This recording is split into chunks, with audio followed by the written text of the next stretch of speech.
Bienvenue à tous en ce jeudi sur votre chaîne d'information en continu. C'est ce jour que la canicule est la plus importante cette semaine.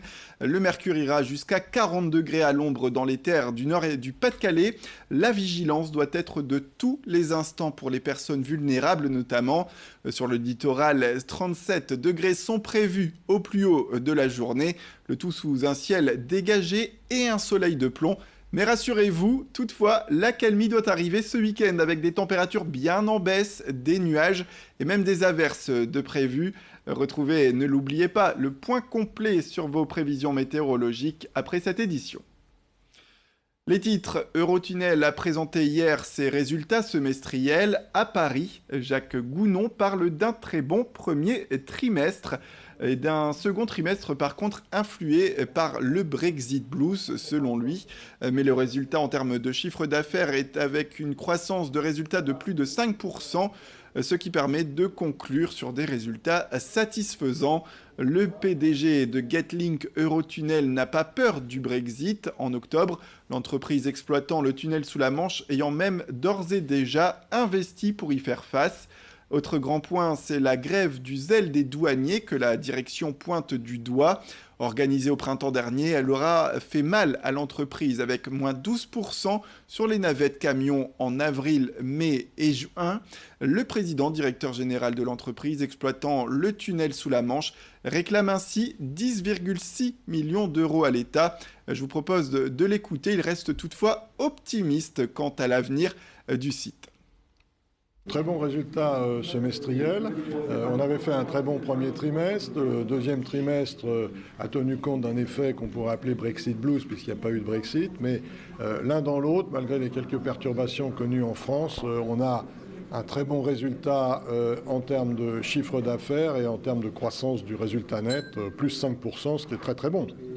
Non, écoutez, on verra ce que l'Europe d'une part et le gouvernement britannique d'autre part décideront.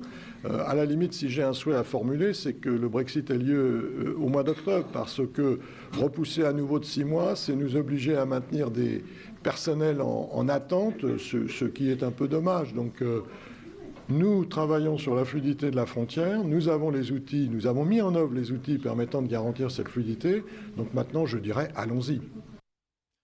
Place au numérique qui suscite des emplois. Installée rue du Palais Riour à Lille, l'école Epitech spécialisée dans l'innovation informatique lance une nouvelle formation à la rentrée. Il s'agit de la Coding Academy. Elle s'adresse à des salariés ou demandeurs d'emploi en reconversion dans le domaine du développement web.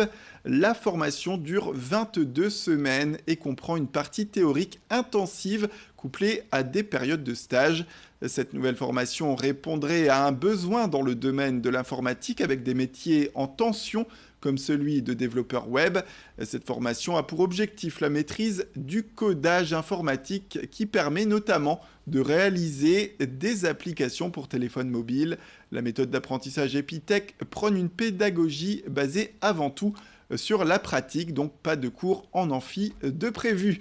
Les recrutements comprenant études de dossiers et tests ont lieu en ce moment pour une reprise des cours au mois d'octobre prochain. Le niveau requis est Bac+2 au minimum, ou alors il faut une expérience professionnelle. Idil Gunay est allé se rendre sur place. On va faire ce qu'on appelle la piscine. Alors la piscine, c'est un moment extrêmement important dans notre vie pédagogique. C'est un moment extrêmement intense. C'est-à-dire que nos étudiants vont chaque journée apprendre une nouvelle notion. Chaque journée vont rendre des choses sur lesquelles ils vont être jugés dès le soir. Et ça, c'est extrêmement intensif, c'est-à-dire que c'est tous les jours. Et avec une plage horaire qui est assez importante, avec un investissement qui est important. Alors c'est un moment extrêmement intense. Tous les étudiants d'Epitech l'ont vécu.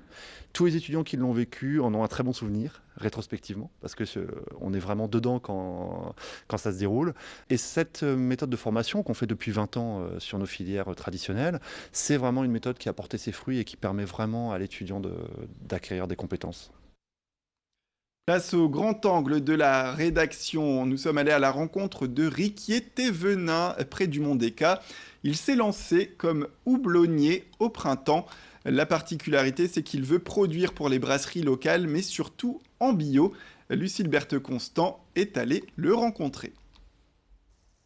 Au Mont Deka, à Gottswardsveld, au milieu des champs, poussent des plants pas comme les autres.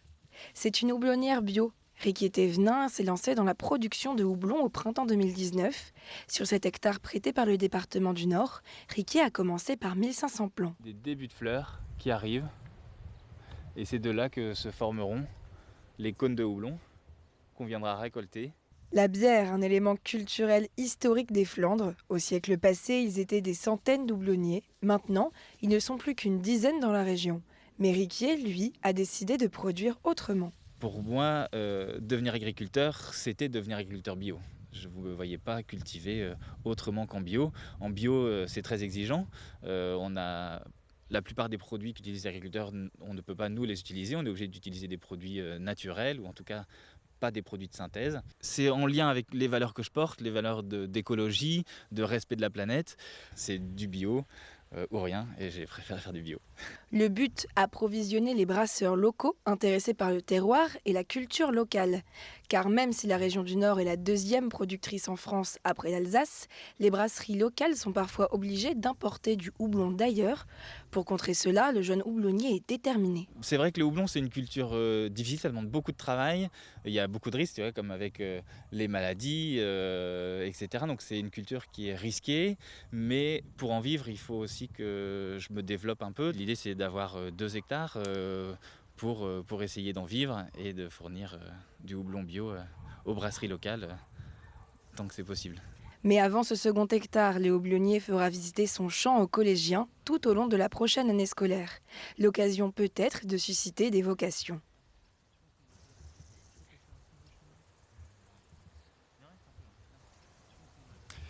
Et on termine avec cette image, c'est une déception. L'inventeur français du flyboard, Frankie Zapata, a raté ce matin la traversée de la Manche qu'il devait réaliser sur cet appareil futuriste qui lui permet de voler. Selon les premières informations, il semblerait que l'énergie folle que nécessite l'utilisation de l'appareil soit en cause. En effet, après un départ spectaculaire, la situation s'est compliquée.